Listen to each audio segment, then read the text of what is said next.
Hello friends, 11th standard ஹிஸ்ட்ரிக்கான exam உங்களுக்கு Monday நடக்க போகுது.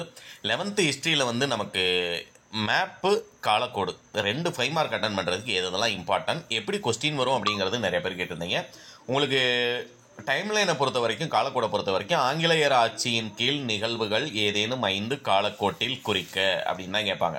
10th கேட்ட மாதிரி இயர் கொடுத்து கேட்க மாட்டாங்க.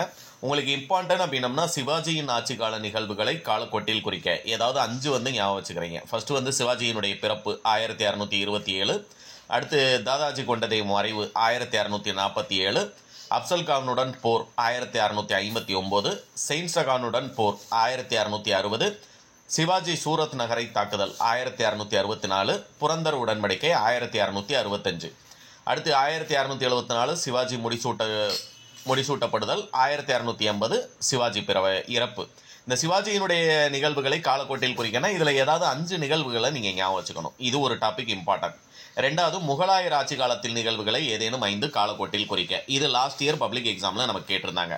இதுக்கு வந்து நமக்கு வரிசையாகவே வந்துடும். 1526 30 வரைக்குமே வந்துடுது. 26 முதல் பானிபட், 27 கான்வா, 28 சந்தேரி, 29 காக்ரா, 30 பாபரின் இறப்பு. வரிசையாகவே நமக்கு வந்துடுது. இது எல்லாமே நமக்கு ரிப்பீட்டட் கொஸ்டின்ஸ். அடுத்தது பார்த்தீங்க அப்படின்னம்னா 2 சொல்லியிருக்கேன்னா, 3வது டெல்லி சுல்தானியம் ரொம்ப ரொம்ப இம்பார்ட்டன்ட். டெல்லி சுல்தானியத்தினுடைய கால நிகழ்வுகளை ஏதேனும் 5 காலக்கோட்டில் குறிக்கன்னு கேட்பாங்க. 1191 முதலாம் தராயின் போர், 1192 இரண்டாம் தராயின் போர், 1206 குத்புதீன் ஐபக் பதவியேற்பு, 1210 இல்துஸ்மிஸ் பதவியேற்பு, 1236 ரஷ்யா சுல்தானிய பதவியேற்பு. இதில் ஏதாவது 5 வந்து ஞாபகம் வச்சுக்க போகிறீங்க. 3வது என்ன அப்படின்னு பார்த்தோம்னா, ஆங்கிலேயர்களுக்கு எதிரான கிளர்ச்சிகள் காலக்கோட்டில் குறிக்க. தென்னிந்திய கிளர்ச்சி 1801 மருது சகோதரர்கள் கிளர்ச்சி, 1806 வேலூர் கிளர்ச்சி, 1831 கோல்கள் கிளர்ச்சி, 1856 சந்தால் கிளர்ச்சி. இதில் ஏதாவது 5 வந்து ஞாபகம் வச்சுக்க போகிறீங்க. நான் 5வது டாபிக் என்ன அப்படின்னம்னா, ஆங்கிலேயர் ஆட்சியின் கீழ் காலக்கோடு நிகழ்வுகள் ஏதாவது 1770 1813 வரைக்கும் ஏதாவது 5 வந்து நீங்கள் ஞாபகம் வச்சுக்க போகிறீங்க. இது பிடிஎஃப் வேணும் அப்படின்னம்னா டிஸ்கிரிப்ஷனில் டவுன்லோட் லிங்க் கொடுக்குறேன், டவுன்லோட் பண்ணிக்கோங்க. இல்லை ப்ரைவேட் ஸ்டூடெண்ட்ஸ் ஆல்ரெடி என்கிட்ட வாங்கியிருக்கீங்க அப்படின்னம்னா உங்களுக்கு காலக்கோடு கேள்வி எப்படி இருக்கும் அப்படிங்கிறத நான் சொல்லிட்டேன். மேப்பை பொறுத்த வரைக்கும் குப்தர் காலத்தில் பார்த்தீங்க அப்படின்னா கோசலம், மதுரா இது 2 இம்பார்ட்டன்ட். அதுமாதிரி சாஞ்சி, பர்கட் இது 2 இம்பார்ட்டன்ட்.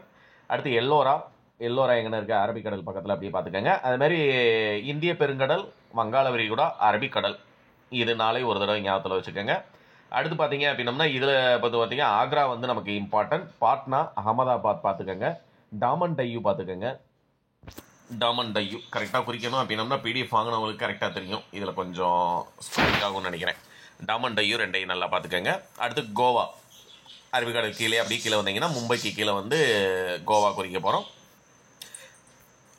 இது பிடிஎஃப் டவுன்லோட் லிங்க் டிஸ்கிரிப்ஷனில் கொடுக்குறேன். இல்லை ரிப்பீட்டட் கொஸ்டின்ஸ் ஒரு 15 மேப் மட்டும் கொடுங்க நான் பார்க்குறதுக்கு அப்படின்னம்னா கண்டிப்பாக நெக்ஸ்ட் வீடியோ அப்டேட் பண்ணுறேன். சேனலை சப்ஸ்கிரைப் பண்ணியிருந்தீங்கன்னா அந்த வீடியோ மிஸ் பண்ணாமல் பார்க்கலாம். தேங்க்யூ.